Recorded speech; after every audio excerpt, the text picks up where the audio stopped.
On désigne sous ce terme l'ensemble des manifestations cliniques et ou biologiques consécutives à un déficit de la balance hydroélectrolytique. D'installation rapide mais sans perte des tissus de soutien.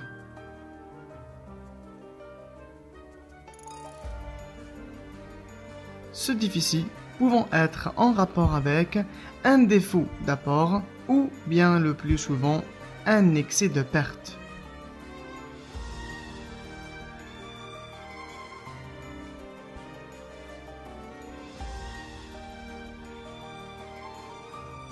C'est une urgence pédiatrique fréquente et grave dans notre pays.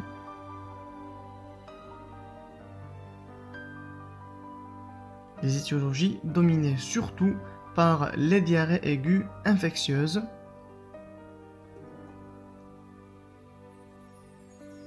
pronostic vital menacé par l'état de choc.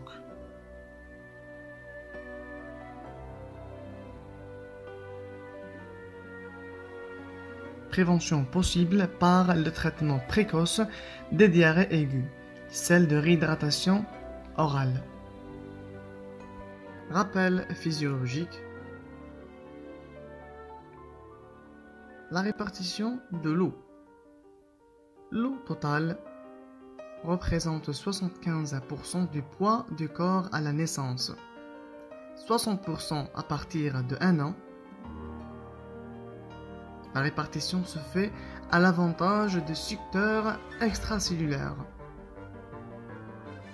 40% à la naissance, 25% à 1 an et 20% à partir de 2 ans. Le secteur intracellulaire est en revanche quasi constant.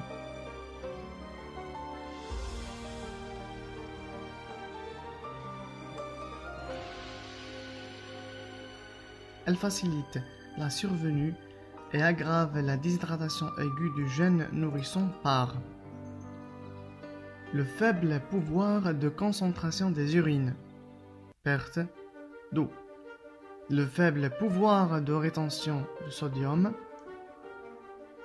ça veut dire perte de sodium, le faible pouvoir d'excrétion des ions H+, favorise l'acidose.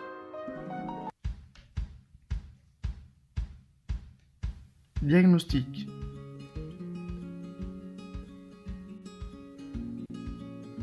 Il s'agit avant tout d'un diagnostic clinique.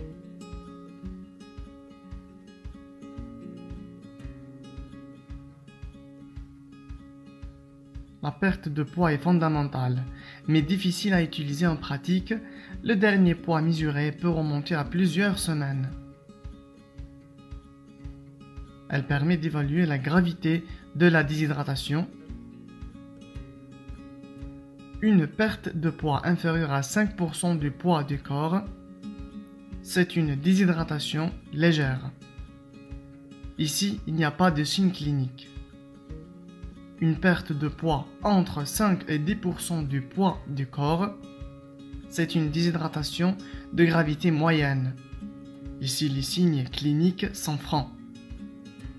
Une perte de poids supérieure à 10% du poids du corps est une déshydratation sévère.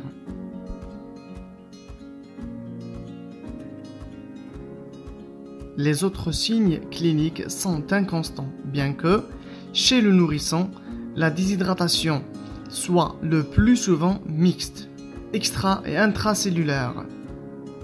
Elle est classique d'en distinguer les signes cliniques.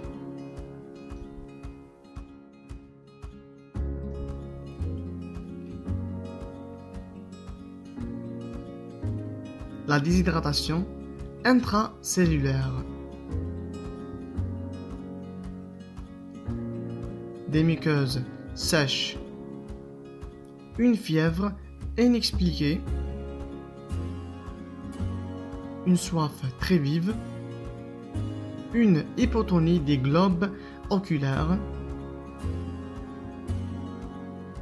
Au maximum, des troubles de la conscience pouvant aller jusqu'au coma,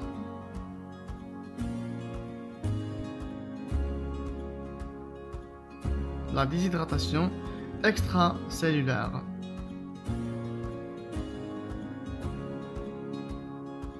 Des yeux creux avec des cernes périorbitaires. L'absence de larmes lors des pleurs. Une fontanelle déprimée. Un pli cutané persistant. Pouvant se compliquer d'un choc hypovolimique dans les cas sévères. Initialement, on aura une tachycardie, marbrure cutanée, des extrémités froides et un allongement du temps de recoloration cutanée supérieur à 3 secondes. Oligurie, tardivement, on aura une hypotension artérielle.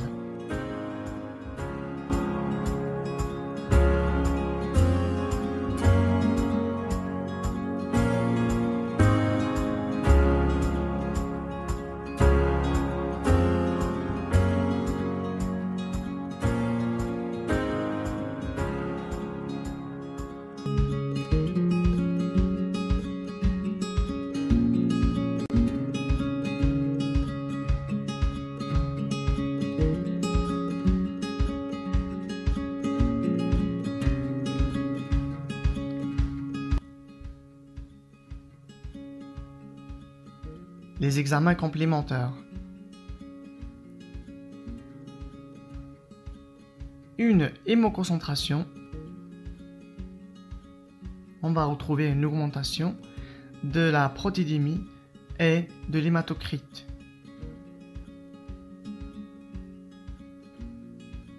Une natrémie variable.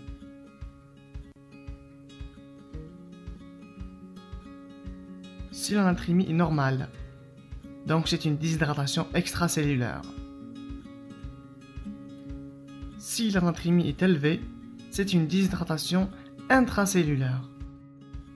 Lorsque la natrémie est basse, on a des pertes excessives de sodium, digestives, sudorales dans la mucoviscidose,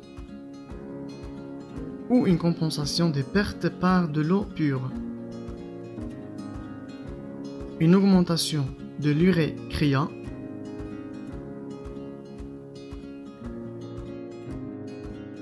en faveur d'une insuffisance rénale fonctionnelle.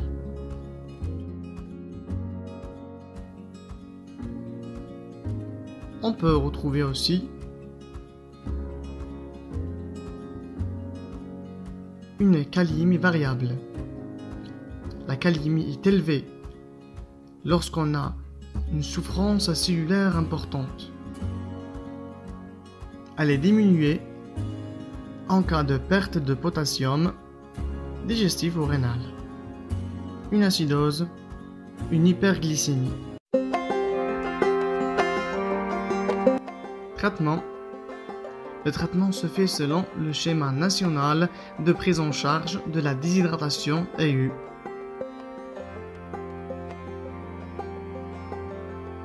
On a 3 catégories. A. Pas de signe de déshydratation aiguë, le déficit liquidien est de 50 ml par kg. Le degré est inférieur à 5%. B. Les signes évidents. Déficit liquidien, ici entre 50 et 100 ml par kg. Le degré de la déshydratation, entre 5 et 10%. C. La déshydratation aiguë sévère. Le déficit liquidien est supérieur à 100 ml par kg et le degré est supérieur à 10%.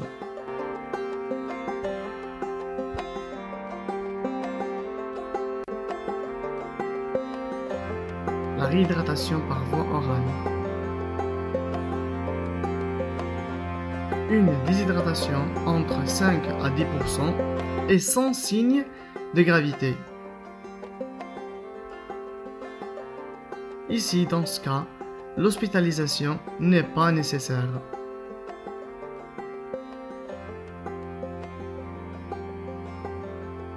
Et l'enfant sera traité dans la structure où il s'est présenté. La mère devra y rester avec l'enfant pour participer au traitement et apprendre à l'administrer à domicile lorsque l'enfant aura été réhydraté.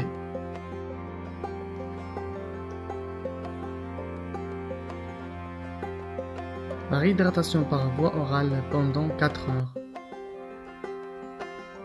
La quantité de soluté de réhydratation par voie orale à donner par os est calculée selon la formule suivante.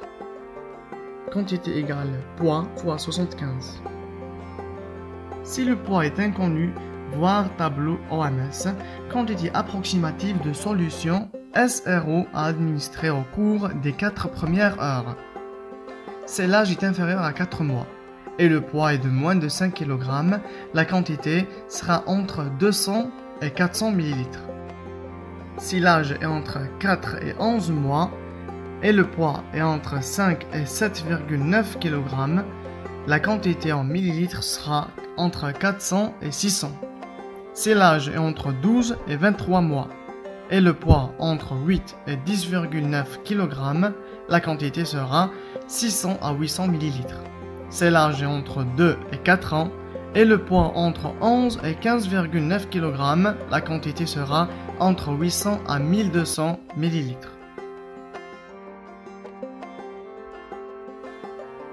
La réhydratation par voie intraveineuse sera utilisée en cas de déshydratation sévère, ça veut dire supérieure à 10%, en cas des vomissements incoercibles, en cas d'altération de l'état de conscience